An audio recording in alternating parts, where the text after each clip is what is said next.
hoje está nos acompanhando.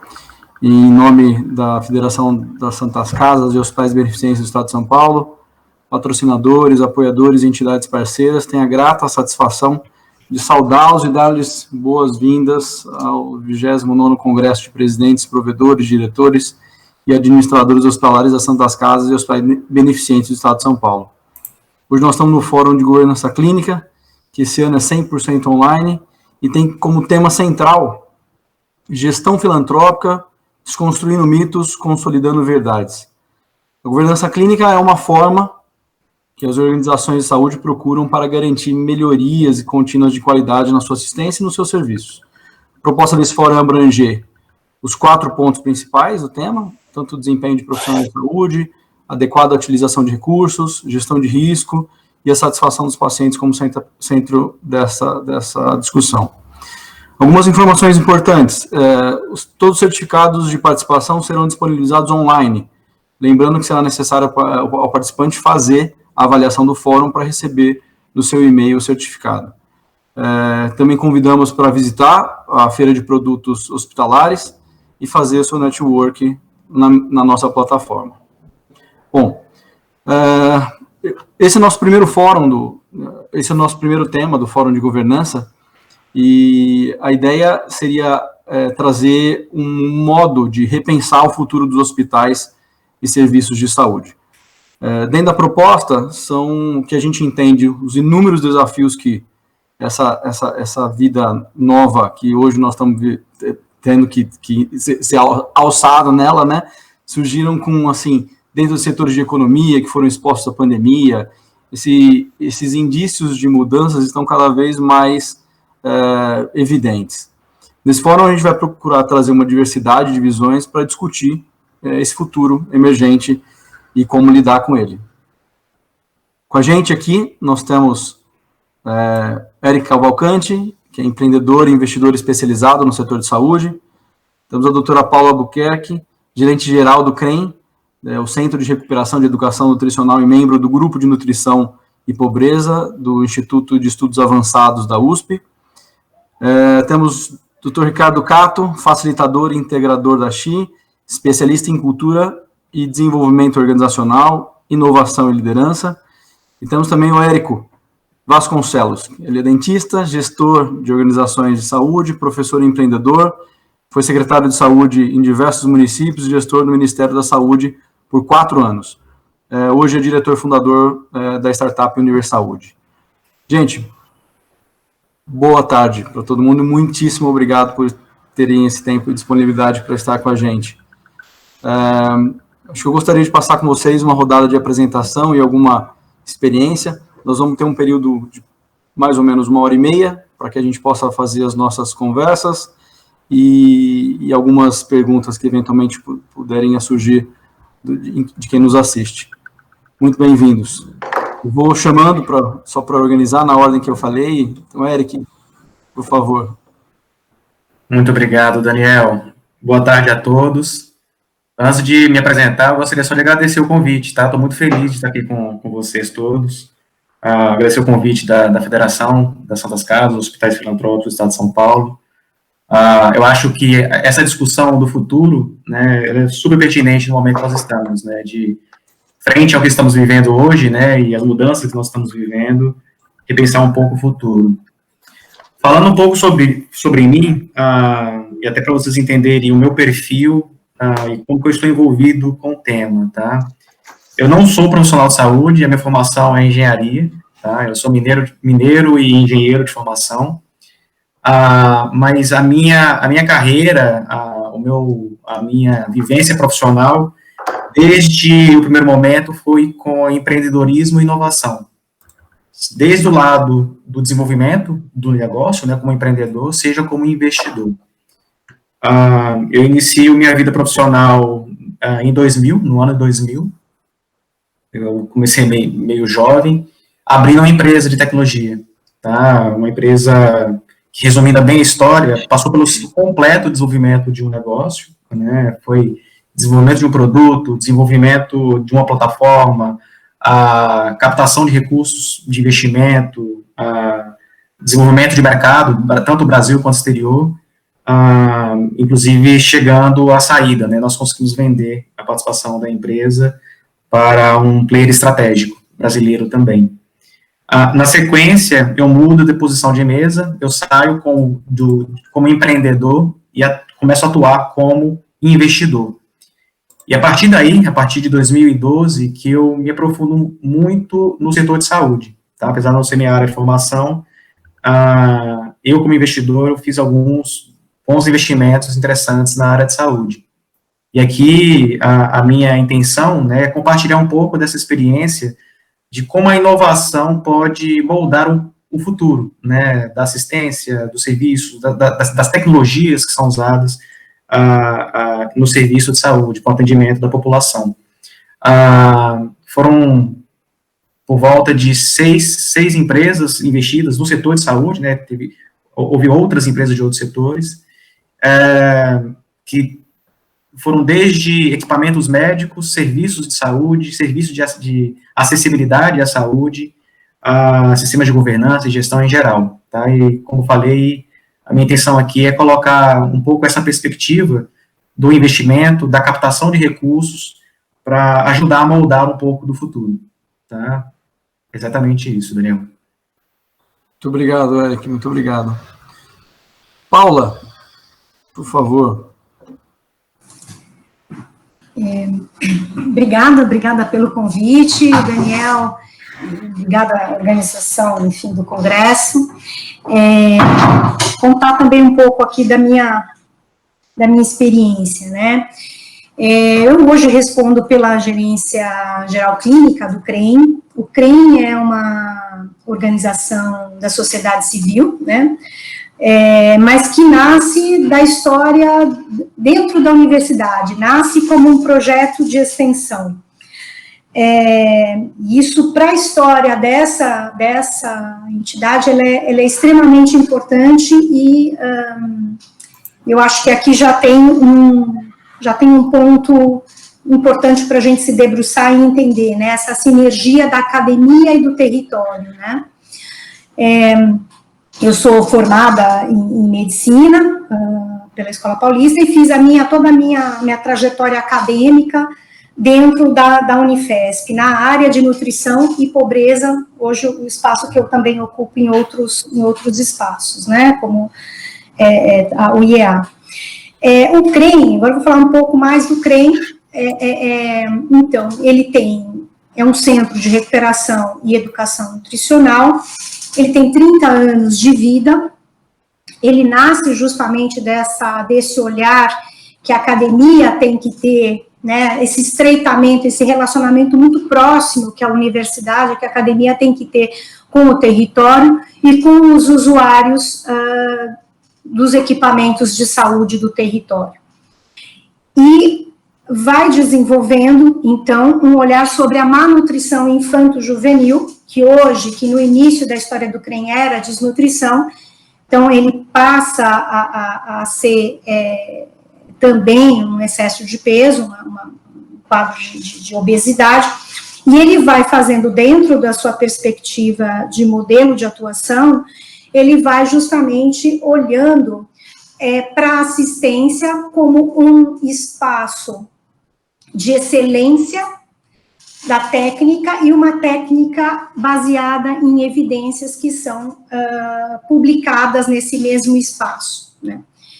E, ao mesmo tempo que ele faz essa assistência olhando para a pessoa e não para a doença, então esse é um aspecto importante, olhar para essa multidimensão da pessoa e daí da necessidade de trabalhar com as equipes multiprofissionais de uma forma interdisciplinar,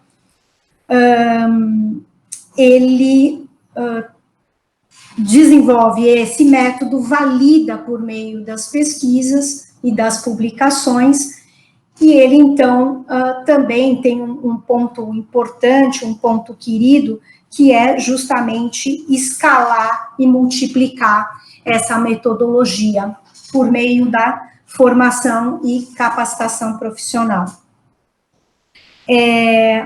Um aspecto, então, portanto, assim, o modelo de atuação do CREM, é um modelo baseado em 3 pilares, que a gente chama de... Daniel, uma pergunta, eu posso continuar ou é só uma rodada de apresentação? Pode continuar, Paula, na verdade é uma conversa. Eu engatei aqui na conversa e falei, nem sei se era só para... É importante trazer essa visão, não só assistencial. Então, tá bom. Então, quando eu começo a falar do CREM, eu vou longe. Então, vocês precisam me mandar parar, tá? Tá certo. E esse modelo muito querido, na minha opinião, muito inteligente, porque ele está, então, apoiado nesses 3 pilares, né? Que é, então, a academia, que tem a todo momento essa provocação de testar a excelência, a eficácia e a eficiência do método, mas também de publicar isso, né, de divulgar esse saber no meio acadêmico. A assistência, que é um local, então, de excelência, que a gente pode, a todo momento, testar metodologias, validar metodologias, e a gente tem um espaço, que é o espaço de formação e profissional, que a gente escala essa metodologia, né? Só que o Centro de Recuperação e Educação Nutricional, ele trata da criança doente já, né? Ou seja, a gente já está com o problema, a gente já está com a criança e a sua família adoecida. E o que a gente vem entendendo ao longo, principalmente com mais intensidade, aos últimos dos 10 anos de vida do CREM, um convite, um chamado muito claro com relação à primeira infância. Primeira infância é uma imensa janela de oportunidade, principalmente os primeiros 1000 dias, que é aquele período da concepção até o 24º mês de vida, é uma janela de oportunidade ímpar na vida do ser humano. E dali a gente programa metabolicamente, intelectualmente, toda uma comunidade, toda uma geração, quiçá mais 2 gerações para frente. Então, a potência desse período, ela é extremamente importante, e a gente perder essa oportunidade custa muito mais. Custa muito mais eu tratar uma criança desnutrida, uma criança obesa, do que olhar para essa janela de oportunidade. Então, veja bem, os centros de recuperação, eles são necessários. Nós estamos frente a uma pandemia de malnutrição infanto-juvenil no mundo, né? Então, pandemia é mundo. Mas entendemos a importância que é uma abordagem promotora de saúde e prevenção, justamente, daquilo que a gente trata. Então, neste mesmo modelo, e isso fica muito mais evidente nos últimos anos, o CREM aposta fortemente nessa sua veia acadêmica, mas não só mais com os nossos alunos de graduação e pós-graduação das carreiras de saúde. A gente aposta no profissional que já está no território.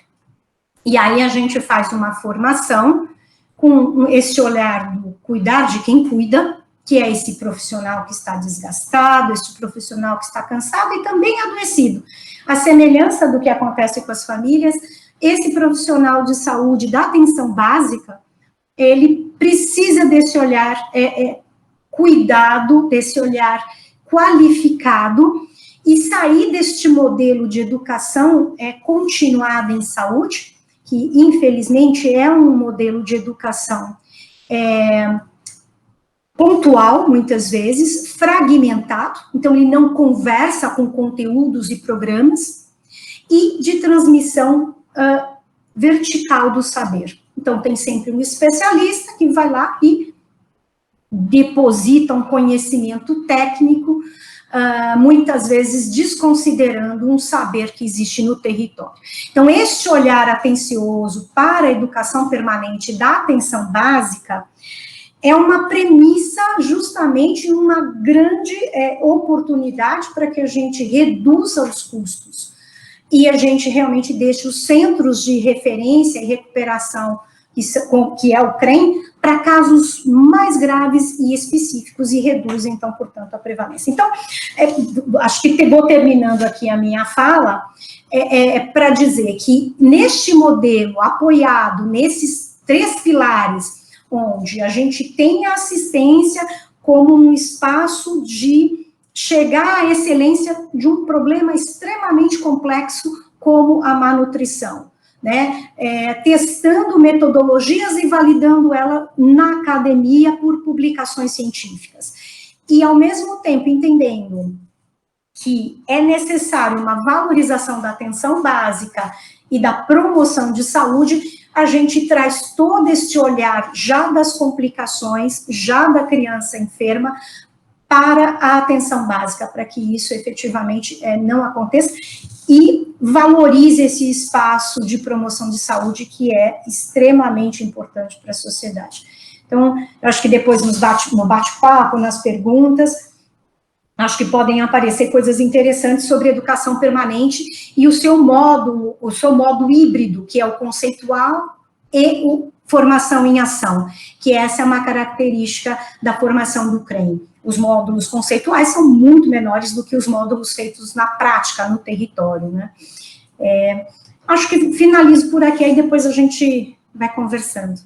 Ok. Eu acho importante trazer também para quem não conhece o CREM, Paulo, aqui, assim, dentro do sucesso que hoje vocês têm no modelo aplicado, trazendo a academia, trazendo a maneira de como vocês fazem o cuidado, trazendo todo o conhecimento, como você bem disse, que a comunidade hoje traz para isso, convida também as outras entidades de saúde, como os hospitais, eventualmente, quem hoje participa do processo de cuidado, a repensar um pouco, não só do ponto de vista assistencial, mas entender que o futuro, ele vai pedir que a gente entenda e traga pontos de educação e pontos de prevenção na ideia de cuidado, né? Vai fazer parte e tem que fazer parte de forma muito clara e muito óbvia do processo de cuidado. Eu acho que o caminho é esse.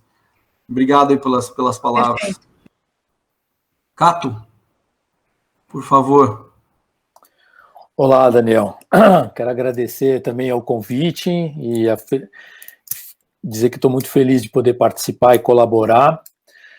Me apresentando um pouquinho, sou Ricardo Cato, eu também tenho formação de engenharia, como o Eric, e trabalhei profissionalmente 33 anos, estou completando 33 anos em consultoria, em desenvolvimento organizacional, cultura organizacional.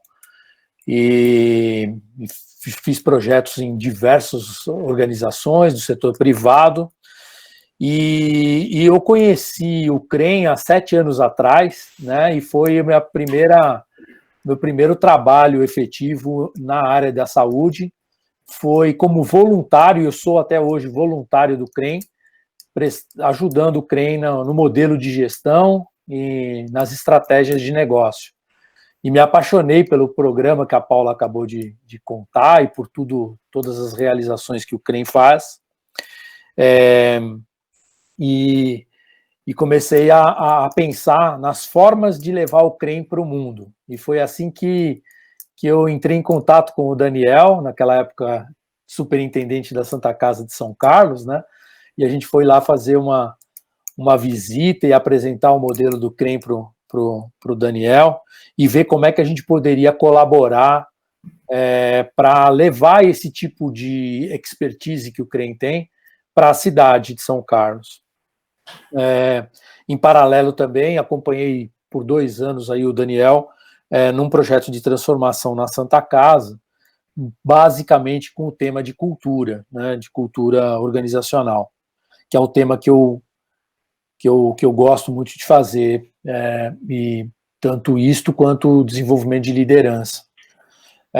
Quando eu olho para a potência que tem uma Santa Casa num município ou numa região onde ele é o principal centro de referência em saúde, a principal maternidade, como era o caso lá de São Carlos, e o CREM, que tem a capacidade de trabalhar os primeiros 1000 dias, né, desde o início da gravidez até os 2 anos de idade das crianças, como sendo aquele período, aquela janela de oportunidade que a Paula falou, eu tento trazer para essa conversa a lógica de comunidade, a lógica de como fazer esse trabalho social, né?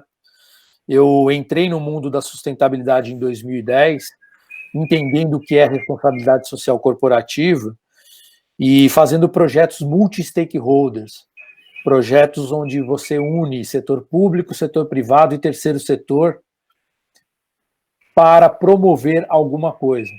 Então, fiz projeto de cidade sustentável, no Rio Cidade Sustentável, para a época da comemoração dos 20 anos da Rio 92, né, na conferência da ONU.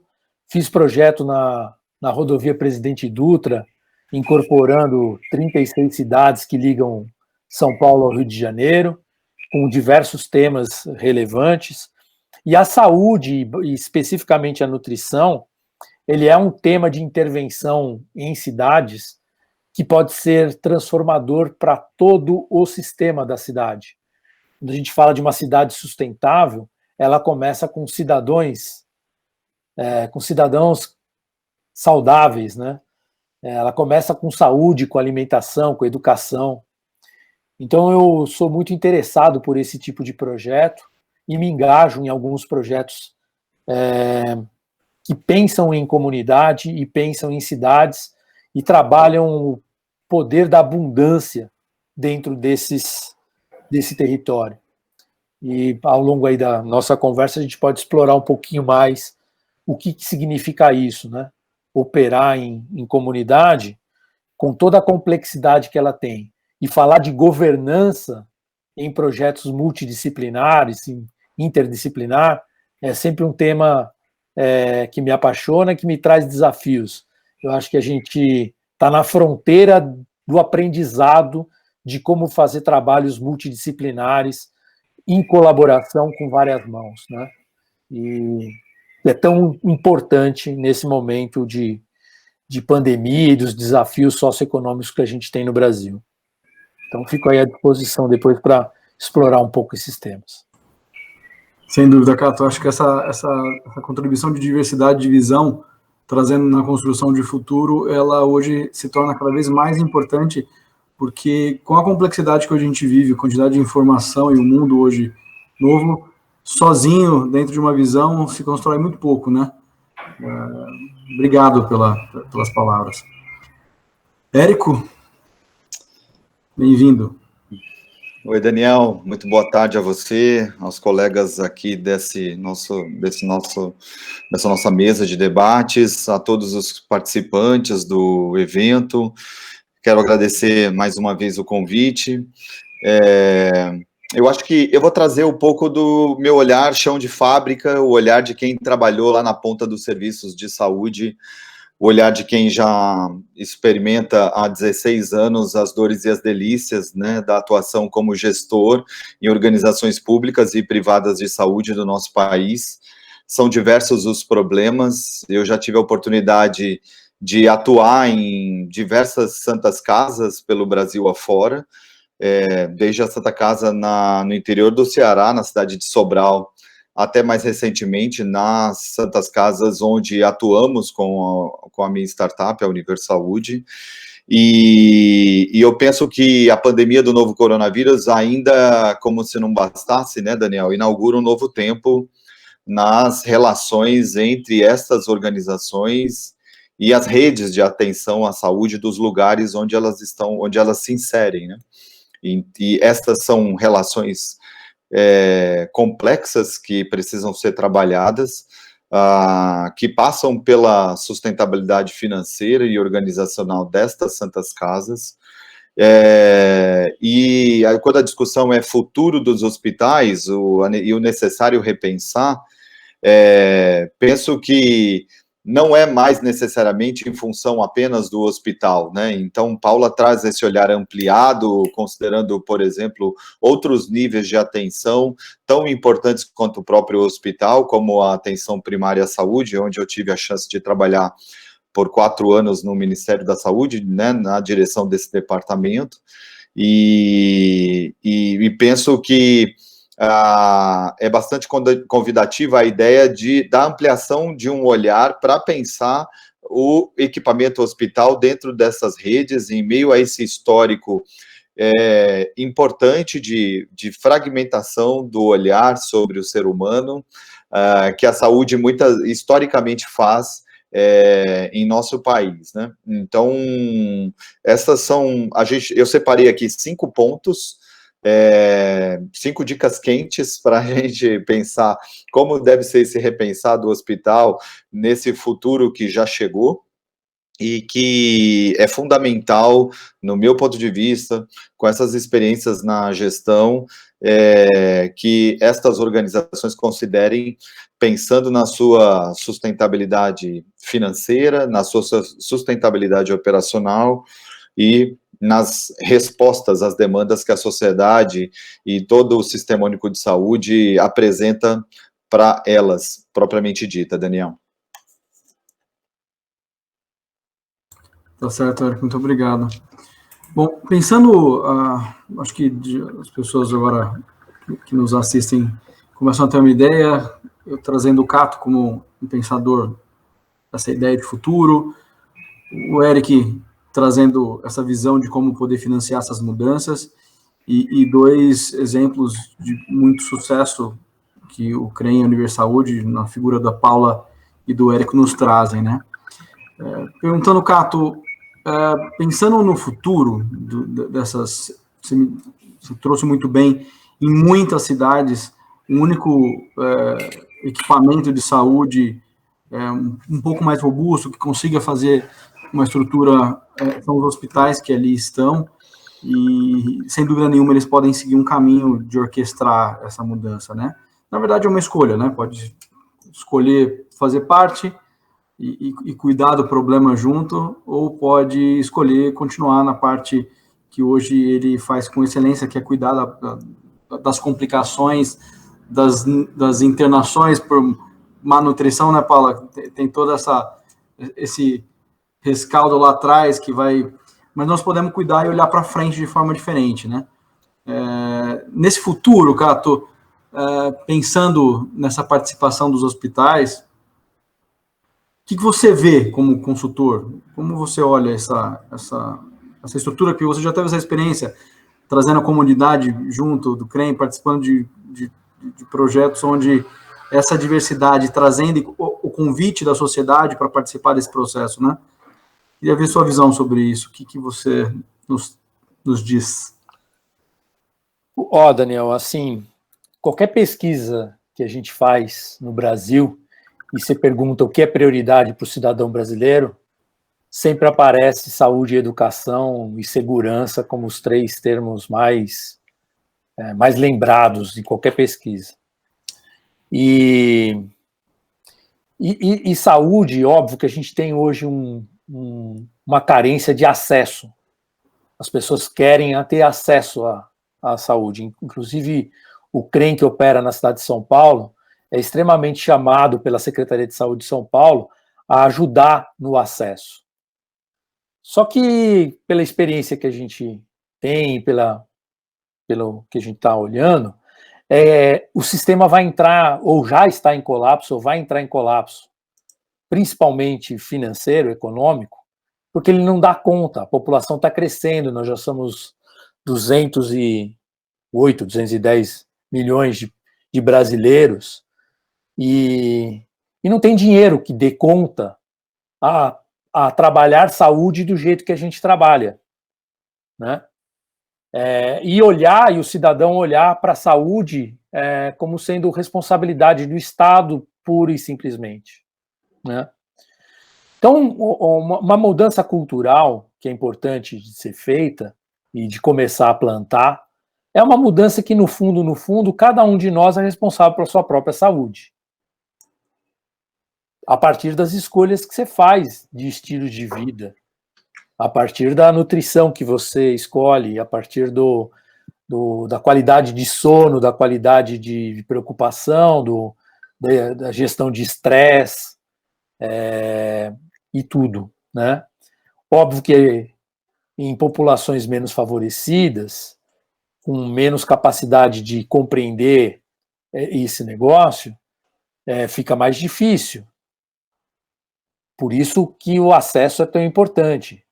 Mas aí é que vem um convite para os equipamentos de saúde e para os equipamentos de educação, juntos, começarem a assumir o protagonismo de promover saúde, de promover esse conceito de responsabilização do ser humano, da família, do indivíduo, no seu próprio futuro, de assumir protagonismo.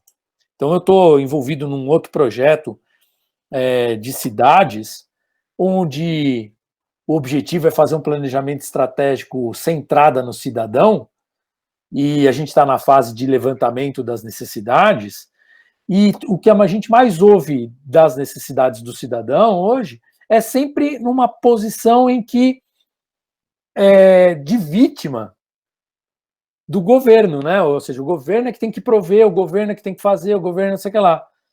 E esse sistema não tem fim. Ou seja, se a gente não começar hoje, a partir dos equipamentos de saúde, a fazer um trabalho de promoção de saúde, e em parceria com os equipamentos de educação, não tem dinheiro que dê conta, né? Então isso vale desde uma pequena comunidade, num bairro, né, o posto de saúde, a unidade básica de saúde que está lá. Você mesmo teve um exemplo lá em São Carlos que você, para ter melhor qualidade na sua maternidade, nos partos, você pôs o obstetra lá na comunidade, não foi?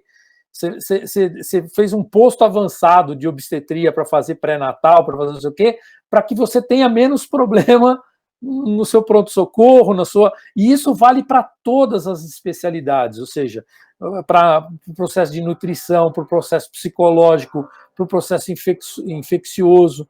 Você antecipar, levando conhecimento, levando atenção lá para a ponta, né? De tal forma que você reduz a ocorrência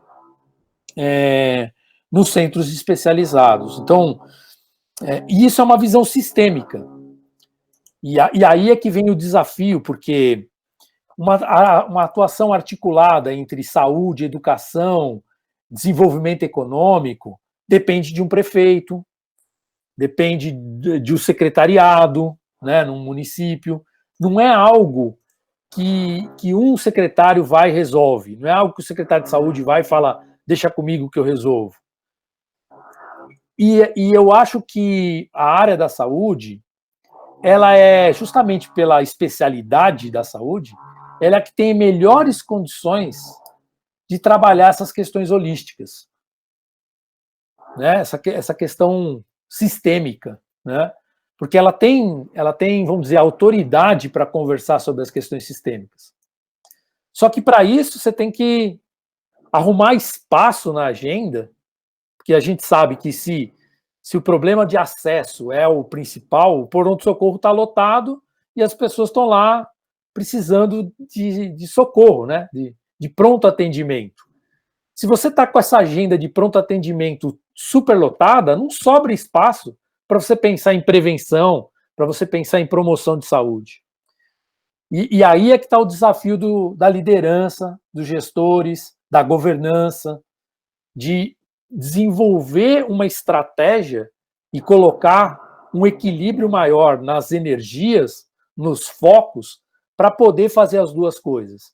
Para continuar dando o pronto atendimento e o acesso, mas, ao mesmo tempo, ter um espaço, ter equipe, ter uma certa dedicação para promover saúde. De que forma? Articulando com o poder público e com o setor privado programas de promoção e de prevenção nas comunidades, nos bairros e na cidade como um todo, né? Então, óbvio, eu moro aqui em São Paulo e quando eu olho isso para a cidade de São Paulo, você fala, meu Deus, né? Como pode na verdade, não é uma cidade, são 39 municípios num conglomerado de gente que chega a 20 milhões de habitantes, é um super desafio. Mas quando a gente olha Brasil afora, municípios de tamanho médio, isso é perfeitamente possível ser feito e articulado. Óbvio, precisa um pouco de conhecimento, um pouco de suporte, mas é muito mais viável fazer isso em comunidades, né? Então, esse é um primeiro pensamento aí, não sei se respondi ao... Não, perfeitamente. Inclusive, eu queria convidar a Paula para essa experiência em cidades maiores. Eu concordo com você, é ambiente menos controlado, né? Apesar de a gente saber que o processo é esse, o caminho é esse, em cidades maiores a gente acaba tendo influência de muitas situações externas e complicadores que eventualmente podem afetar essa nossa visualização do quão bom é estruturar o sistema desse jeito, né? E é o convite para os hospitais em relação a participar ou não desse processo.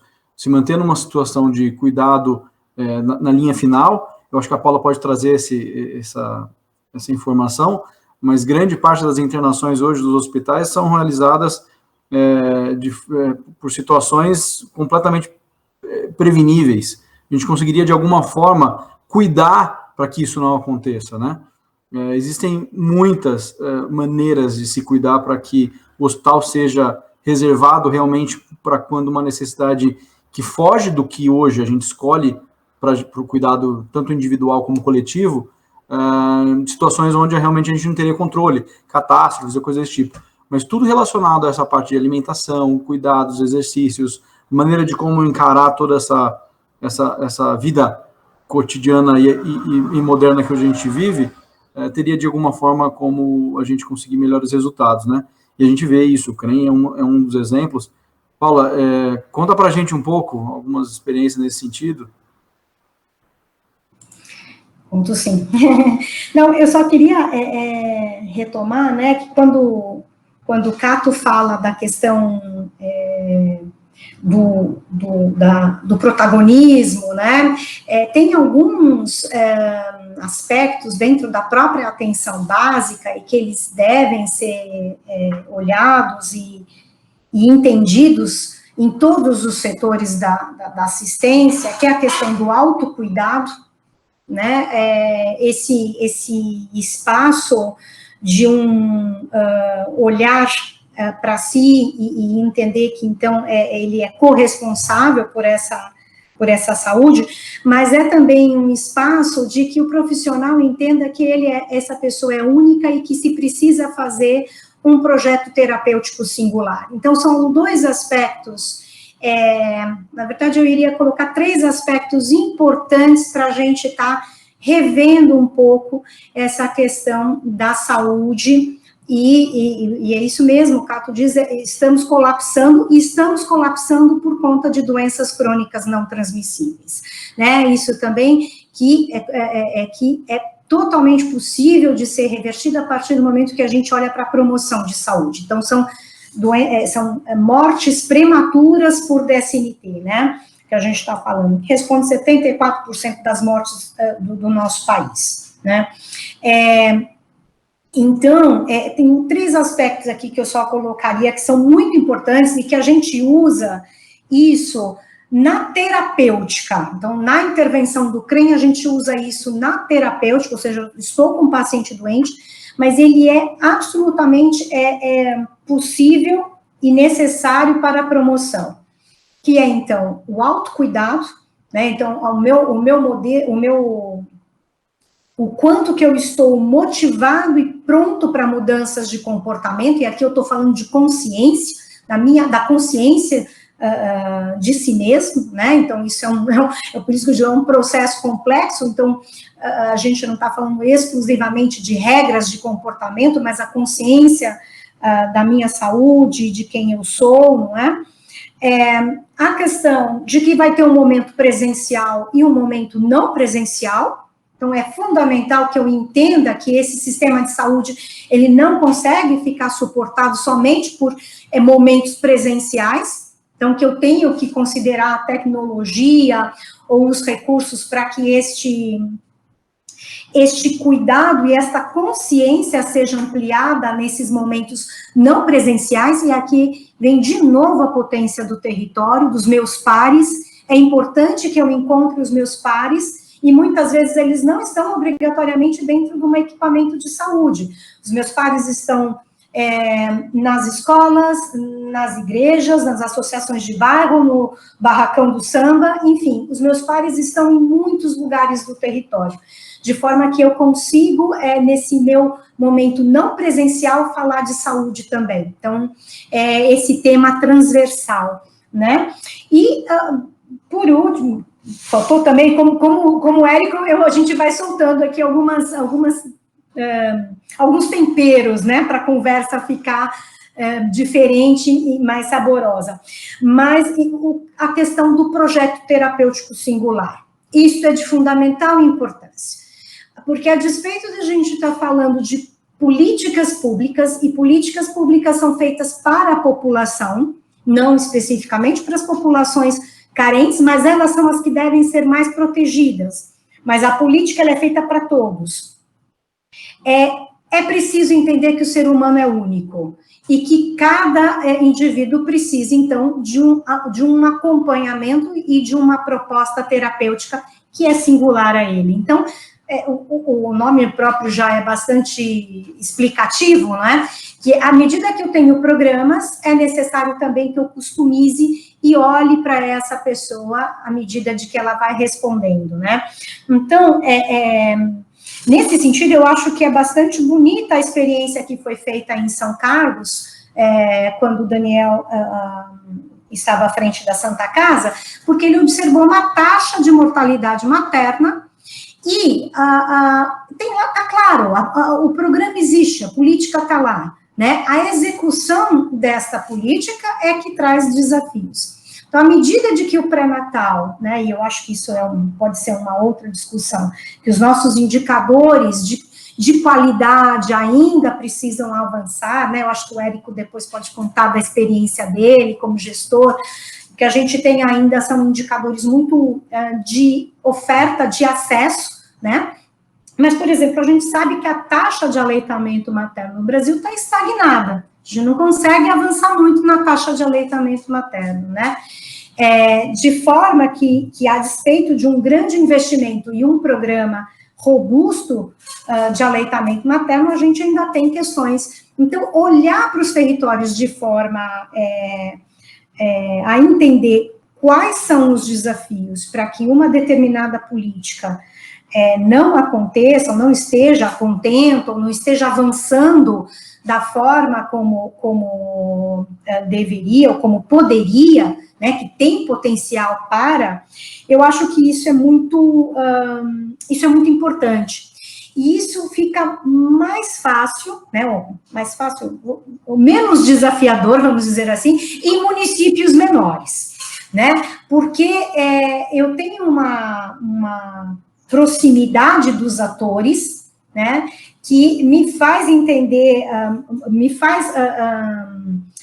chegar ao diagnóstico de forma mais rápida, né? Então, nesse sentido, as políticas estão postas, são políticas muito bem escritas, eu acho que a dúvida não reside nisso, mas a execução delas dependem de 3 fatores e eles são sinérgicos. E aí eu vou peço licença para citar um artigo muito importante do Lancet, de 2019, que fala da sindemia global. E a sindemia global, ela coloca 3 grandes pandemias num único contexto, porque, sim, são sindêmicas, são sinérgicas, e por isso a gente chama de sindêmicas, que é a obesidade, a desnutrição e as alterações climáticas. Por que eu estou trazendo esse tema aqui, né? Porque ele é complexo, e eu acho que cabe aqui para a gente fazer algumas reflexões. E colocar alterações climáticas dentro de um contexto de saúde não é óbvio. Mais recentemente é que ela vem sendo entendida como um fator extremamente importante para a saúde, né? E essas 3 pandemias, elas não são só responsáveis pelo futuro do nosso planeta, mas da nossa espécie, né? De forma tal que elas dividem fatores de risco muito semelhantes, ocorrem no mesmo espaço e tempo, e elas apresentam soluções que se imbricam e que são, portanto, sinérgicas, né? qual que é a questão, né, desse panorama que é complexo? Apesar de todas as políticas, de todas as diretrizes, de todas as guidelines apontando alguns caminhos, o porquê que elas não chegam, né, na sua por que essas diretrizes, esses guidelines não chegam? Então, não é falta de diretriz, não é falta de política, não é falta de programa. Os autores desse relatório, eles chamam de inércia, o que é um termo bastante interessante para a gente refletir. E essa inércia, ela pega 3 importantíssimos atores. Ela pega o Estado, né, no sentido de uma liderança e de uma governança muitas vezes inadequada, interesses econômicos, porque aí a gente está falando de uma estrutura que fomenta essa roda, não é? E nós estamos falando de uma inércia da sociedade civil. Então, veja, realmente quando o Cato fala, né, da questão do protagonismo, eu acho que todos precisamos ser mais protagonistas nesse processo, né? Então, passo toda essa volta para dizer que este protagonismo está mais do que na hora de nós assumirmos, enquanto sociedade civil, que é esse meu lugar de fala, Estado e setor privado, indústria, que defende aí os interesses econômicos. Então, é momento disruptivo, ou o nosso planeta padece, indiscutivelmente, né? Então, eu trago só um pouco me pegou essa coisa do protagonismo, que eu acho que isso é de fundamental importância. Não, tá certo, e assim, Paula, cada vez mais a gente vai percebendo que nós estamos no mesmo lugar, tá todo mundo junto, e ações de uma certa comunidade, ações de uma política, acabam afetando de forma bastante importante todos os atores que ali estão envolvidos, né?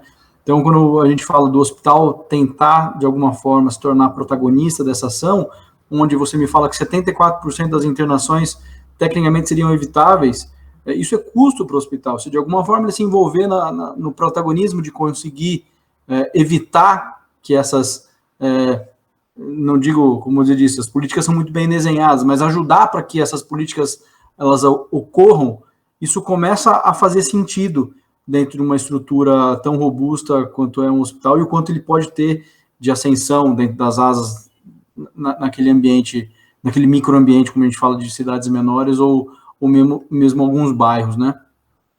E você deu a deixa, como está todo mundo envolvido aí dentro da sociedade privada, quer dizer, o ambiente de empresas, a sociedade civil e governo, queria perguntar para o Eric. O Eric tem bastante experiência nessa área de financiamento, e como isso poderia ajudar nessa transformação, Eric? Hoje a gente tem muito pouca informação dentro dos hospitais, a gente acaba seguindo caminhos mais óbvios, mas existem muitas formas disso poder acontecer, né? Exatamente, Daniel. Eu concordo basicamente com tudo que foi apresentado pelo Cato e pela Paula, né, sobre a visão da quase insustentabilidade do sistema, né, frente ao contexto epidemiológico e demográfico que a gente está vivendo no mundo, frente às endemias, né, que a Paula acabou de colocar, né, as 3 pandemias que vem trazendo questões profundas de preparação do sistema de saúde. Concordo com as soluções, né, identificando a saúde como sistêmica, cada ente do sistema atuar de forma colaborativa, né, então, o hospital, por exemplo, entrando na promoção e na prevenção de saúde também, isso é super importante, porque vai trazer ganho de eficiência, vai trazer economia de custos, enfim, tem vários benefícios.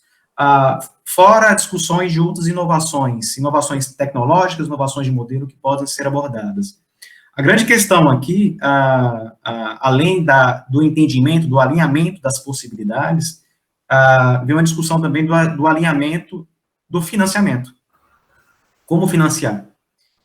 Tem um ponto interessante que nós estamos muito acostumados de esperar o financiamento principalmente de hospitais filantrópicos ou do próprio atendimento público em geral, do setor público. E, necessariamente, a definição da política pública tem que vir da política pública, né? Mas eu gostaria de levantar a possibilidade de uma discussão de inserir outras fontes de financiamento, tá? A sociedade civil como um todo participando desse desafio que é coletivo, né? Se a gente olhar apenas para o setor público, necessariamente vai faltar recurso para todas as áreas de governo. E se você olhar especificamente para a saúde, é uma demanda quase infinita, né? Porque existem muitas questões a serem tratadas. Eu trago isso porque talvez uma abordagem de um entendimento de quais outras fontes alternativas buscar, quais formas de apresentar essa busca de financiamento, ele é baseado em quê? Esse financiamento é para gerar o quê? E eu trago algumas percepções de contexto atual, tá? Historicamente, o investimento privado sempre esteve dividido em dois mundos muito separados. O investidor social privado, que estava interessado basicamente na filantropia, na geração do impacto social, né, do impacto socioambiental do seu interesse, e, outro lado, o investimento comercial, né, que está interessado basicamente no retorno financeiro. Justamente por esse entendimento coletivo, né, de como humanidade, que a gente precisa se unir para um propósito urgente, está tendo uma percepção que é possível mesclar os interesses do social com o comercial. Você absorver os conhecimentos, as experiências profundas de geração de impacto do investimento filantrópico, de um lado, e alinhar com o conhecimento, as experiências de sustentabilidade e de escala que o investimento comercial possa trazer. Com isso, você coloca 3 pilares que, se os projetos tiverem, facilita a narrativa de captação nos dois ambientes, tanto filantrópico quanto comercial. E aí, repetindo, é a sustentabilidade da atuação, a escala da atuação e a maximização do impacto. Né? E aí eu estou colocando o impacto social pelo enfoque ser de saúde, mas poderia ser tratado como ambiental também, né? Visto que uma das pandemias é ambiental. Então, eu já trago esse primeiro comentário. Talvez seja possível alinhar um pouco mais a abordagem de captação de recurso com outras fontes, alinhando interesses diversos, certo? Alinhando os interesses no setor privado em relação à sustentabilidade, escala e impacto social.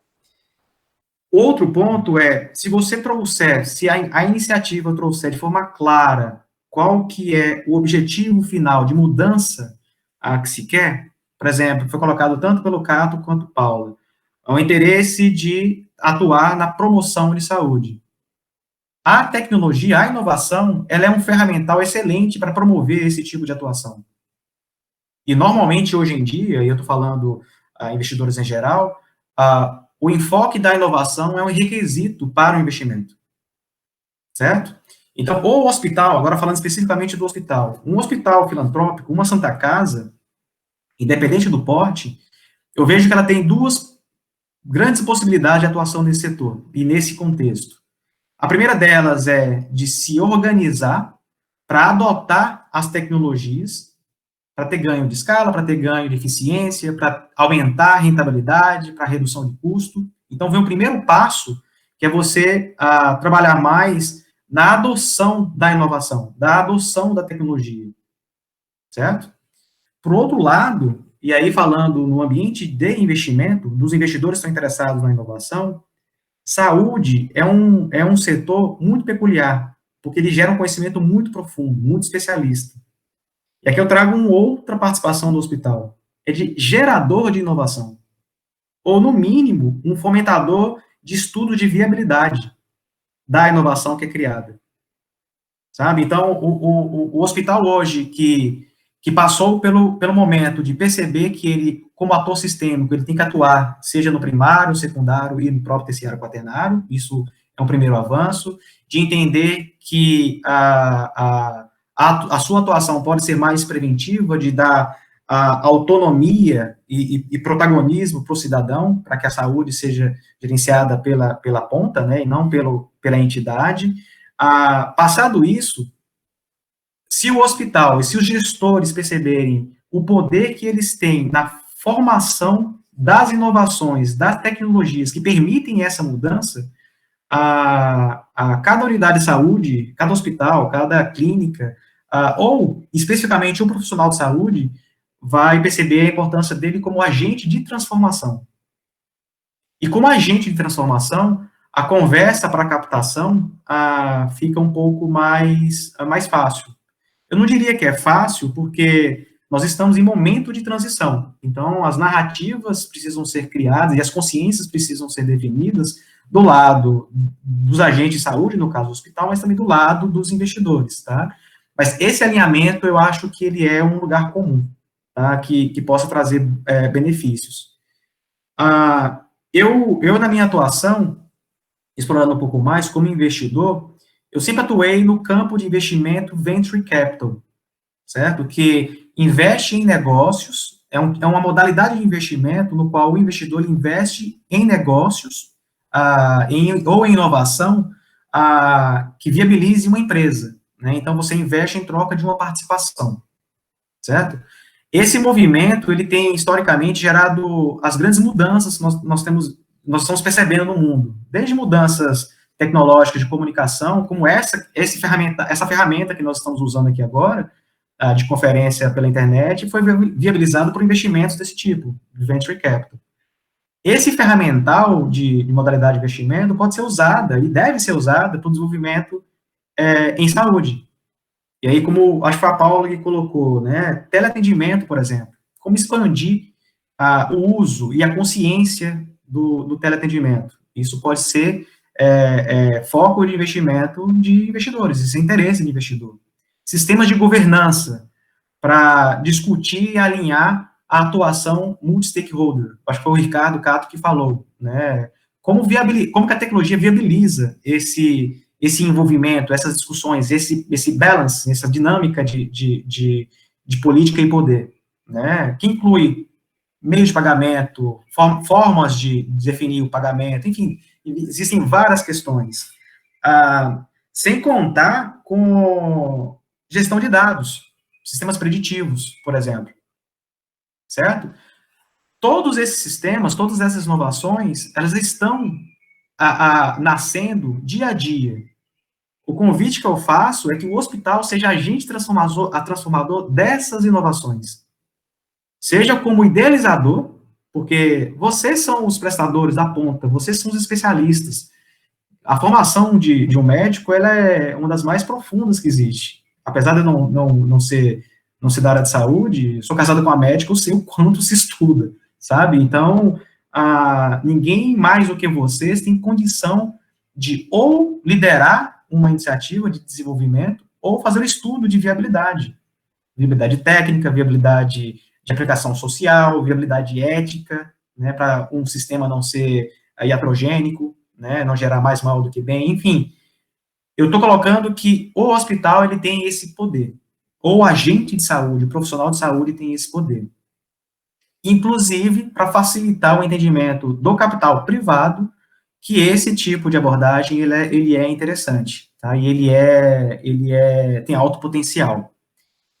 Eu chamo atenção para essa potência, mas eu chamo atenção para algumas questões também, né, que eu tenho visto no mercado.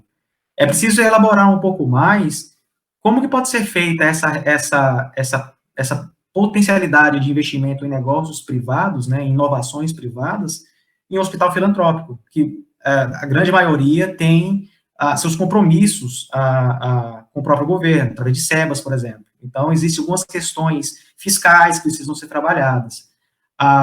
Essa é uma evolução que possa destravar ainda mais. Caso um hospital filantrópico consiga autorização para investimento em startups, por exemplo, que é uma fronteira que eu acho que vai ser discutida no curto ou médio prazo, essa potência vai ser maior do que a gente está falando hoje.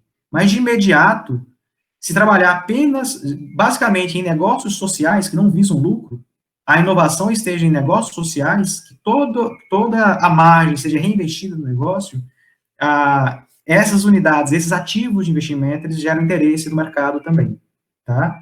Esse é a grande discussão, eu acho que é a grande forma de financiamento, tá? Eu acho que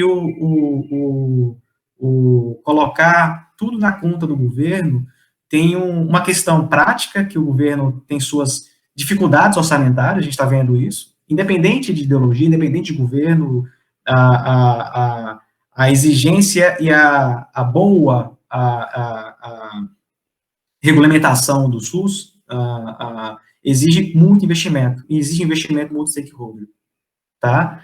Eu traria esses pontos. Há recurso, há a criação de uma cultura de investimento voltada para o impacto social, né, que é o foco dos hospitais filantrópicos, e o gestor de saúde de um hospital filantrópico que se entenda como idealizador ou validador das tecnologias se coloca na posição diferenciada.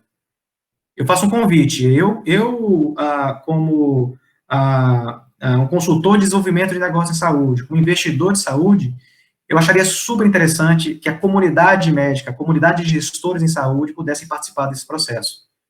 E aí vocês passariam da posição passiva de estar à mercê da disponibilidade de capital para a posição ativa. Nós estamos moldando o futuro. Nós somos agentes de transformação, sabe? Então, além da transformação no sistema de saúde em si, de ir para a prevenção de saúde, trabalhar mais na prevenção de doenças crônicas não transmissíveis, tem uma percepção também, uma mudança cultural de percepção da própria atuação do agente, do profissional de saúde e do gestor de saúde, sabe? Como criador de oportunidade de investimento. Eu não sei se cobriu bem, se deu para entender. Mas... Excelente, Eric, excelente. Existem algumas Santas Casas hoje que têm um setor de inovação. Então, a Santa Casa de Porto Alegre, por exemplo, desenvolve dentro de uma estrutura, só que é algo quase heróico dentro desse contexto que a gente vive, sabe? Então, há um custo alto financeiro, de pessoas, trazendo esses participantes aí, financiadores desse processo. Assim, é fundamental que hoje, pelo menos o convite desse fórum, que os gestores hospitalares se entendam como empreendedores nessa área, né? Exato. É uma visão que nós temos que sair dessa estrutura passiva de receber os problemas e sermos super especialistas em resolver o problema, que acho que não tem nenhum hospital filantrópico que não seja especialista nessa resolução, ou entidade de saúde que seja nesse sentido, e passar até num mindset de empreendedorismo e falar de que forma eu consigo mudar o futuro que eu vou participar, né? De que forma eu consigo entender isso. O Eric, e assim, do ponto de vista prático, como que um hospital conseguiria ter acesso a esse tipo de financiamento? Eu digo dicas de como isso pode acontecer e como pode ser procurado. Primeiro, parte sempre do projeto em si, né? Vamos lá, imaginando o hospital como agente empreendedor, ou agente de transformação, a sugestão que eu falo, até por questão de eficiência orçamentária, é não ser heróico e fazer sozinho, sabe? Se tem uma federação, por que não unir as unidades da federação para ter um ganho de escala e para ter um ganho de entendimento e alinhamento? Primeiro ponto, tá? A primeira análise que se faz é como um hospital consegue absorver cada vez mais a tecnologia e a inovação para beneficiar a sua própria operação. Esse é o primeiro nível. Que aqui você tem ganho, ou aumento de receita, né, falando especificamente do negócio de saúde, né, da operação de saúde, um ganho da escala da oferta do serviço de saúde, ou uma economia em relação a gastos e custos. Tá? Sistemas preditivos, por exemplo, te traz uma economia. Vou te dar um exemplo. Eu já investi em uma empresa que se especializou em fazer triagem da porta de entrada de hospital, certo? O que essa triagem faz? Naturalmente, ela tem o objetivo finalístico de categorizar o risco do paciente na porta de entrada, mas gera infinitos dados de planejamento. Tá? E com isso, você consegue fazer planejamento da sua escala, planejamento mais específico de quais são as demandas de atenção à saúde, né, de uma doença, de uma especialidade ou outra, no período, seja no dia da semana, seja no período do mês. Isso tudo traz predição para melhorar a sua eficiência e, com isso, reduzir gastos. Então, o primeiro... Diga. Inclusive, dado para ajudar a cidade. Você vai saber de que vai fazer no paciente, não só interno do hospital, né? Incrível. Assim, exato. Esse benefício dos dados, ele gera mais potência considerando o contexto sistêmico de saúde. Sabe? Se você atua em um hospital ou você atua em rede, você consegue gerar inteligência, cross-intelligence, né? Você consegue gerar inteligência em São Paulo que possa servir para Minas, e assim, você tem o ganho de escala, o ganho da inteligência, tá? Mas esse é o primeiro nível apenas, é de se preparar de forma coletiva para a adaptação da tecnologia, do uso da tecnologia. E aí eu estou falando tecnologia de comunicação, tecnologia de educação para dar autonomia para o paciente, tecnologia que melhore o acesso, que melhore a gestão, tecnologia que melhore o diagnóstico ou o tratamento em si. Existem várias frentes que já estão ocorrendo no Brasil e no mundo. Tá? Então, os hospitais não apenas criarem uma unidade de inovação, mas se criarem uma cultura de inovação que consiga absorver essas frentes. O benefício é posto como primeiro nível. Um segundo nível, e aí eu reitero o que eu estava falando, eu como investidor, eu me sinto muito mais confortável para analisar a viabilidade do negócio sendo analisado por um médico, ou sendo analisado por um gestor de saúde. Eu sou um engenheiro eletricista que conheço bem sistemas de gestão, sistemas financeiros, tecnologia, mas eu não tenho vivência, e nem tenho conhecimento acadêmico, né, na área de saúde. É preciso ter o ator profissional de saúde para fazer um processo de avaliação de risco das iniciativas gerenciadas. Eu digo não só risco técnico ou risco de viabilidade, tá, financeira ou sustentabilidade, risco ético, sabe, risco político, deixar a mudança, a criação da inovação em saúde na mão de engenheiro pode ser um problema, sabe? É importante a participação dos profissionais de saúde nesse processo. E essa participação, essa atuação, permite às unidades de saúde, trabalhando de forma individualizada ou coletiva, definirem seus próprios projetos.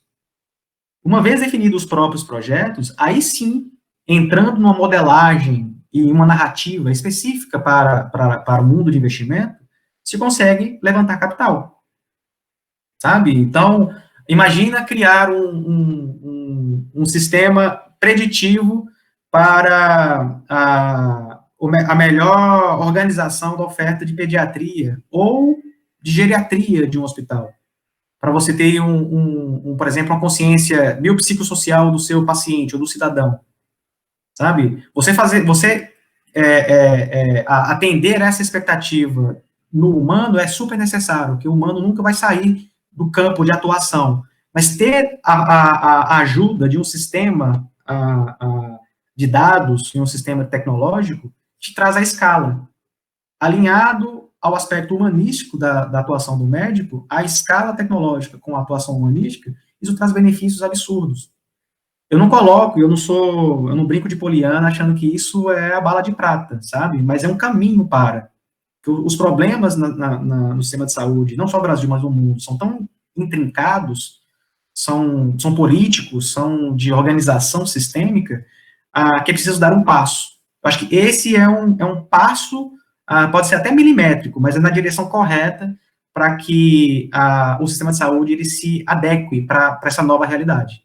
Realidade de pandemia, várias pandemias, não só de Covid, várias pandemias, de mudança demográfica, envelhecimento populacional acelerado, mudanças epidemiológicas, aumento das DCNTs no mundo inteiro, e aí, no meu conhecimento leigo, eu já consigo perceber que as mortes causadas por DCNTs são evitáveis, né, se bem gerenciadas, né, na prevenção e na promoção, e geram menos custo de transação e de operação no hospital.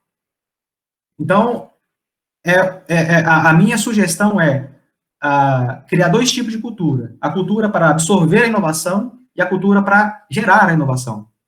Dessas duas culturas, criação de um projeto específico que esteja alinhado ao interesse do investimento privado, principalmente, social ou comercial, dentro de um modelo que é simples de fazer. Não é nada muito profundo que possa ser dessa forma. A interlocução para a captação, ela se torna possível. Tá? O último ponto é isso, não ficar focado apenas no governo, existem recursos interessados nesse desenvolvimento social. Hoje, as Santas Casas, dentro de uma estrutura tanto estadual como federal, são organizadas junto das federações, CMB e FEOSP, no caso de São Paulo, e imagine a potência que se tem perto de 2.000 instituições, sem dúvida nenhuma, a maior rede de saúde no Brasil. As federações hoje têm dado foco para isso, né? Nessa imaginação do futuro em rede, principalmente para Santas Casas, nesse sentido não só de assistência, mas compartilhamento de dados, produção de... E aí a gente fala de gestão de conhecimento, agora trazendo um pouquinho de teoria, mas hoje a gente gera muito dado com algum conhecimento, mas muito pouco sabedoria, nessa estrutura de usar os dados de forma onde eu consiga trazer esse benefício de ganho em escala e tudo mais que a gente já tinha conversado. Acredito que o futuro seja nesse caminho. Muito boa contribuição, Eric. Obrigado aí pelo tempo. O Érico, agora eu fiquei curioso que você disse que tem as dicas. Queria trazer você para a conversa, para falar também sobre o Érico. Tem, como ele já foi secretário de saúde algumas vezes, trabalhou no Ministério, acho que tem uma visão mais em perspectiva de tudo isso, trazendo a educação para frente do projeto, que não se faz completamente necessária, né, Érico? Só está sem som, é isso. Bárbaro, Daniel.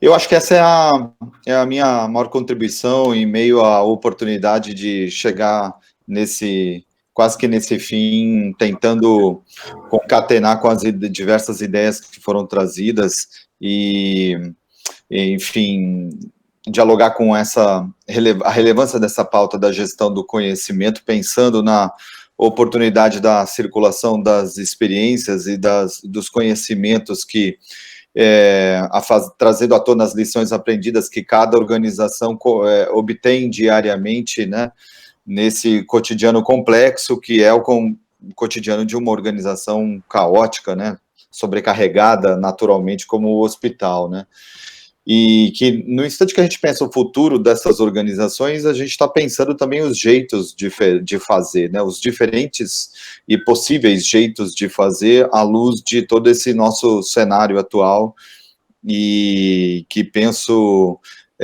como bastante desafiador em meio a uma cultura que ainda pensa a saúde como ausência de doença, cuja própria história das Santas Casas perpassa e ainda se assenta muito sobre essa perspectiva, né? Eu quero dialogar mais pontualmente aqui com o que o Eric recentemente trouxe, que a Universaúde, Eric, responde exatamente a estas principais dores, como você colocou, não dores, mas pontos importantes que suscitariam captação de recurso, né, como, por exemplo, as dores, em especial, que recaem sobre estas organizações pela perspectiva do âmbito financeiro, né, da sustentabilidade financeira e da sustentabilidade operacional, pensando no melhor arranjo destes processos internos, pensando, obviamente, nisso que você colocou como valor, que é exatamente as entregas para a população, a repercussão sob o ponto de vista da satisfação, né, da correspondência de expectativas, do atendimento das necessidades das pessoas, de modo que a saúde... E a gente sabe que o equipamento Santa Casa, estes equipamentos filantrópicos têm papel protagonista no Sistema Único de Saúde do ponto de vista do atendimento, né, da frente assistencial, né? Então, a gente, aqui na Universaúde, tem nos 3 eixos, gestão, educação e tecnologias, mas mais propriamente dita no eixo gestão, tem sido acionado por vários gestores de Santa Casa, a gente já desenvolveu trabalhos nesse sentido, voltados para o olhar da racionalização dos custos e da otimização dos faturamentos dessas organizações. E o que eu mesmo observo ao longo da minha história é que, sim, o cenário é complexo, pois muitas pessoas que ainda se apresentam para atuar nestes lugares ou não têm a devida formação gestora, ou vêm com experiências que acabam por não dialogar com a história das organizações, enfim, algumas faltas importantes. Isso não é privilégio dessas organizações, infelizmente ainda. O dia a dia da saúde do nosso país, por meio das suas organizações, revelam desafios imensos nesse sentido, sobretudo por um dos principais problemas que a gente ainda observa e instalado culturalmente, que é a própria indicação pela via político-partidária de boa parte desses gestores que ocupam estes espaços estratégicos nessas organizações. Não há como deixar de citar isso.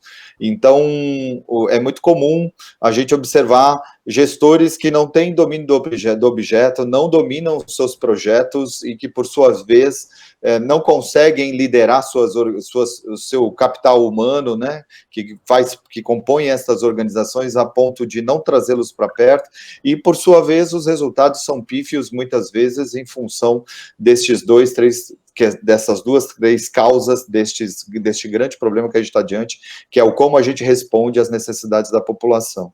Então, tanto do ponto de vista a gente entende aqui na Universaúde que a gente, mais do que dizer da boca para fora, verticalmente, de cima para baixo, o que devem ou devem deixar de fazer, a gente defende a ideia do hands-on, do fazer junto, do pegar na mão e do cuidar de quem cuida em ato, né? Então, como nós já fomos gestores do SUS e já vivemos situações de fragilidade, a gente sabe o que é estar no lugar deste colega. Então, a gente, nesse nível de sinergia, que a gente se apresenta com este desejo de apoiar e educar estes gestores. A gente entende que este é o fundamento para a virada de página dessas organizações. Então, a gente traz muito conteúdo gestor, muito conteúdo muita experiência para mergulhar na realidade dos colegas em suas respectivas organizações e fazer a diferença junto com eles. O outro ponto importante é a própria gestão do conhecimento, como você bem citou, Daniel, em que a gente entende que é fundamental, que dialoga com a necessidade dessa sustentabilidade operacional, a chance das pessoas trocarem experiências e conhecimentos em serviço. Como Paula colocou, a necessidade do aprendizado em formação, né? E que eu muitas vezes chamo de aprendizado em serviço, na medida em que gestores e trabalhadores trocam suas experiências, trazem à tona a questão das lições aprendidas, e assim a nossa vida vai conquistando novos significados e novos sentidos para o ambiente de trabalho. E para mim, na medida em que eu vou me ressignificando por meio das oportunidades que o espaço do trabalho me traz, né, e me agrega de valor. Então, é fundamental que nós conquistemos esta sensibilidade. A Universaúde, por meio desse braço educação, ajuda nesse movimento, né, protagoniza nesse movimento junto com os gestores. Então, isso tem sido muito interessante. Uma terceira via do nosso trabalho tem sido o desenvolvimento de todas essas duas frentes por meio das tecnologias digitais, né? Inovando e no jeito de fazer, olhando para as tecnologias como um verdadeiro veículo para oportunizar esse contato e estas trocas entre as pessoas. Então, essa é a nossa fé aqui na Universaúde, e assim a gente tem ajudado, né, como já ajudamos mais de 40 organizações desde 2016 até o presente momento a se transformarem, a se revisarem e a se reverem em seus papéis. Falar das Santas Casas, para mim, é muito especial. Eu já tive a chance de dialogar com muitos gestores de Santas Casas, de outros hospitais filantrópicos, e eu quero E tem sempre a pauta da escassez do recurso financeiro, né? Muitas vezes o SUS é pressionado, né, pelas demandas que essas organizações sofrem por assistência em áreas que não foram previamente previstas em contrato e em pactuações diversas, e eu quero um pouco versar sobre isso para a gente finalizar, para eu dar conta aqui da minha fala nesse instante. Primeiro ponto, que dos 5 pontos que eu trago, pensando um futuro distinto para estes hospitais, reforçar, num primeiro instante, as nossas falas iniciais de que o futuro dos hospitais, ou o repensar dos hospitais, vai dialogar com a necessidade de pensar o hospital para além da sua própria estrutura física, né? É fundamental olhar que para a sua sustentabilidade operacional e financeira. E aí, olhando em primeiro lugar, para a sustentabilidade financeira, é fundamental avaliar até que ponto essa capacidade que eu tenho operacional dialoga com a capacidade instalada que eu tenho, e que, por sua vez, o quanto essas capacidades dialogam com as necessidades da região que esse equipamento atende, da cidade que esse equipamento atende. Então, é muito comum observar algumas dissonâncias entre o que eu proponho e o que demandam de mim, né? Então, há uma certa, muitas vezes, dissonância entre o que eu oferto e o que eu deveria ofertar, ou o que esperam que eu oferte. Então, esse diálogo ele precisa acontecer costumeiramente, rotineiramente, com os gestores, para que essas entregas sejam cada vez mais correspondentes e para que esse trabalho faça cada vez mais sentido. A sustentabilidade de pessoal, Daniel, no meu ponto de vista, passa por esse cuidado com os atores que protagonizam na linha de frente destas organizações, né? Eu, recentemente, fui prestar serviço em uma Santa Casa, onde o diretor administrativo disse para mim que agora sim ele consideraria a oportunidade de pensar em um projeto que cuidasse dos seus trabalhadores, uma vez que ele conseguiu estruturar a sua Santa Casa do ponto de vista dos equipamentos, do ponto de vista da estrutura, né, pensando numa melhor capacidade instalada para ofertar para o público, para o seu público consumidor do serviço.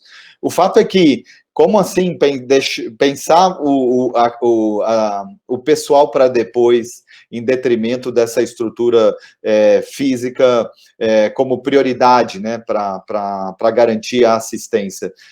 Vamos combinar que esse pessoal ele é protagonista e ele, em tese, deve sempre estar sendo colocado em primeiro lugar na sua importância na relação com o seu público-alvo, né? Então, no momento em que a gente vive mudanças importantes, vendo as Santas Casas protagonizando na retaguarda assistencial e de cuidado com esses pacientes que complicam e que precisam de leitos de terapia intensiva, isso, no meu ponto de vista, assume um papel de importância ainda maior, né? Não é possível secundarizar a importância do cuidado com as pessoas em detrimento de outras demandas que esse equipamento tem.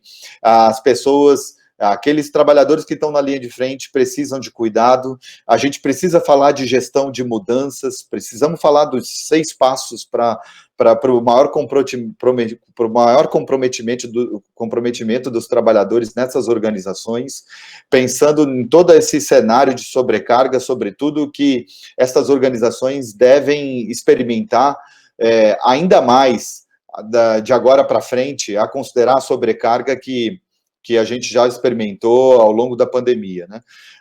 O meu segundo ponto é que são as relações, a necessidade de relações mais solidárias com seus stakeholders, né? Eu já falei dos trabalhadores, mas é fundamental relações mais solidárias e potentes com os próprios gestores do SUS, dos municípios a quem estas santas casas servem. Então, é fundamental esse alinhamento, esse diálogo permanente, prestação de contas feita de forma quase que conjunta, por mais que isso possa parecer uma esquizofrenia, né, em meio a rivalidade, porque é muito comum ver rivalidades entre gestores de organizações como essa e gestores do SUS, ou mesmo gestores de operadoras de plano de saúde. Então, essa relação ela precisa ser mais ganha-ganha e a gente precisa pautar esse contato, oportunizando, claro, né, toda a demanda de interesses diversos, trazer isso para a mesa e discutir, negociar isso de uma forma mais solidária, é um segundo ponto, sobretudo à luz desse contexto que estamos mergulhados atualmente. O terceiro ponto é a conexão com a realidade das redes de atenção à saúde. Como já foi bem dito aqui, a atenção primária à saúde, né, a dita atenção básica, ela é elementar e ela pauta a orientação das ações de uma rede de atenção à saúde. Então, é preciso dar ao hospital aquilo que é da sua vocação, aquilo que é próprio da sua natureza, considerando a densidade tecnológica, a complexidade de sua estrutura do ponto de vista tecnológico, de equipamento, e a gente precisa responder isso de forma mais adequada, e para isso a gente precisa promover uma aproximação entre a importância do hospital como central também, como pilar para a potencialização da operação dessa rede. Meu quarto ponto é trazer a relevância do Data Analytics como uma agenda de desenvolvimento daquela inteligência gestora pautada sobre os dados, considerando a importância da coleta destes dados, o registro desses dados, a análise e a leitura e a conquista de mais informação que vai subsidiar a tomada de decisões por parte do gestor.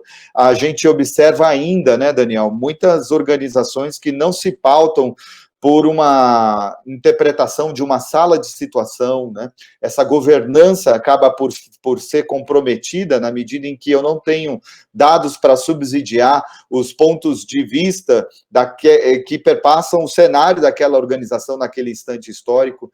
Então, é preciso avançar nessa agenda para a gente, sobretudo, formar não somente os gestores, propriamente, mas, sobretudo, os próprios profissionais que estão à frente dos seus respectivos setores.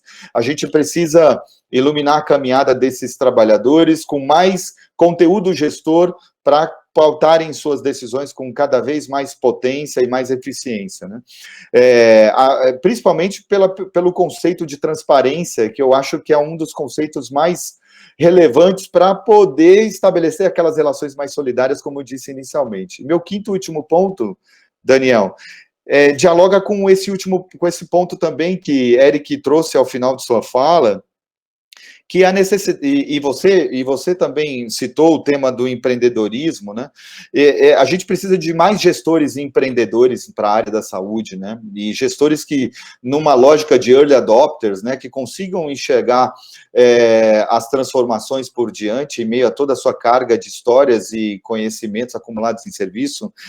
Quem está ligado nessa agenda está vendo que não dá para seguir fazendo mais do mesmo, né? Então, a inovação é quase que um passo natural, pensando na incorporação de novas tecnologias, pensando no diálogo com esse cenário mutante e complexo que a gente está diante. E aí o termo que me vem para caracterizar essa quinta etapa, né, que associa o uso que tem a responsabilidade de levar tecnologias digitais para dentro dessas organizações, é a oportunidade da conexão entre esses últimos 4 pontos que eu trouxe por meio de uma agenda viva, né, que conecte todos estes pontos, pensando no fortalecimento dessa governança destas organizações. Eu penso que as tecnologias digitais já em abundância no nosso país, nesse sentido, podem ajudar essas organizações a inaugurarem um novo tempo para as suas realidades, e para a realidade do SUS, e para a realidade na prestação de serviços para os seus respectivos públicos. Daniel, obrigado. Excelente, Érico, excelente. Pessoal, Passou muito rápido, já foi 1h30 de conversa. Eu acabei tentando trazer as perguntas que o público trouxe no meio da nossa conversa, algumas já estavam respondidas, inclusive. Então, inicialmente agora, para começar nossas finalizações, por favor, 30 segundos de uma despedida de cada um de vocês, alguma informação a mais que eu não tenha conversado. Por favor, Eric. Eu vou finalizar mais reiterando o convite, sabe? Eu, particularmente, tenho uma admiração muito grande pela formação profissional de saúde, tenho uma admiração da relevância social da profissão, das profissões, né? E como a gente está em momento de discutir futuro, eu reitero o convite dos profissionais e das instituições de saúde participarem como agente transformador, sabe? Para mim, eu que trabalho com fomento e com desenvolvimento de negócios, trabalhando no setor de saúde, seria algo super positivo, tá? Poder contar com a colaboração tanto das instituições quanto dos profissionais individuais, frente ao conhecimento da realidade, das realidades demandantes que nós temos hoje. Tá? Então, eu finalizo só com isso, uma admiração absurda e um convite. Obrigado, Eric. Cato. Oi, Daniel. Primeiro, agradecer a oportunidade de estar conversando com vocês, a oportunidade de estar aqui com os colegas também, super, super legal, muito aprendizado. E dizer que, para mim, saúde está inserido num contexto mais amplo de desenvolvimento socioeconômico de um município, de uma região, de um território. Então, a visão interdisciplinar de saúde, educação, segurança, saneamento, desenvolvimento econômico, desenvolvimento social, está tudo junto e misturado. Então, para operar a saúde, tem que ter essa compreensão do papel social maior, onde saúde está inserido. Muito obrigado. Paula. Quero agradecer também a oportunidade de estar aqui com vocês hoje, e assim, se eu pudesse passar uma mensagem, aí também, de novo, no meu lugar de fala de pediatra, que se a gente investir nessa grande janela de oportunidade que é a primeira infância, a gente vai estar impactando as próximas 3 gerações. Isso significa economia, desenvolvimento humano e uma redução absurda do ponto de vista de ônus desse sistema de saúde aí que está em colapso. Então, que os gestores pensem com muito carinho, não só na questão da medicina, nesse modelo medicina médico-centrado, nessa saúde médico-centrada, nessa medicina curativa, mas que se envolvam em propostas de promoção de uma primeira infância plena, para que a gente tenha cada vez mais hospitais menos sobrecarregados. Isso é perfeito, Paula. Cuidar da infância para a gente ter um futuro mais saudável, né? Érico? Bom, Daniel, deixar meus parabéns aos heróis que estão à frente destas organizações complexas, que deram um show de cuidado na prestação de serviços, enfim, em meio a um país que foi extremamente afetado pela pandemia do novo coronavírus. Acho que há que se sobressaltar a relevância de vocês para a potencialização do Sistema Único de Saúde e as respostas que a gente conseguiu dar. E a gente vive um momento complexo que demanda essa amplitude desse olhar, como já foi colocado aqui, e ampliar o olhar passa também pelo cuidado com quem cuida, pelo cuidado com os gestores. Contem com a Universaúde no desenvolvimento dessas ações que podem fazer a diferença nesse jeito de fazer. Obrigado a todos pela participação, obrigado, Daniel, obrigado aí à federação, foi ótimo. Certo. Pessoal, encerramos aqui o nosso fórum de governança, pensando no futuro dos hospitais e das instituições de saúde. Convido a todos a participarem do nosso próximo fórum, que inicia em 5 minutos, sobre saúde integral, com Marcelo Cardoso e Arthur Ivancini, do Grupo IMPA. Logo, logo estaremos junto com vocês. Obrigado. Obrigada. Tchau, tchau.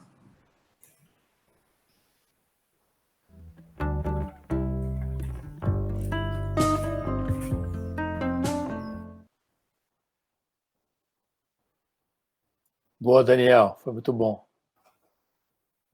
Tudo bem, gente? Arthur? Bem, Daniel. Bem, Marcelo.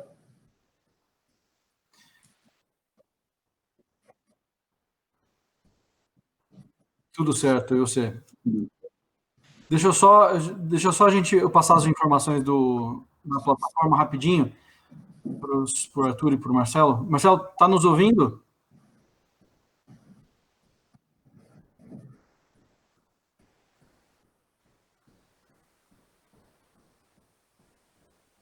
Marcelo, está ouvindo? Ou eu que ouvi baixo? Você ouviu, Arthur? Parece uma voz bem no fundo, né? Acho que sim. Deixa eu mandar um WhatsApp para ele aqui.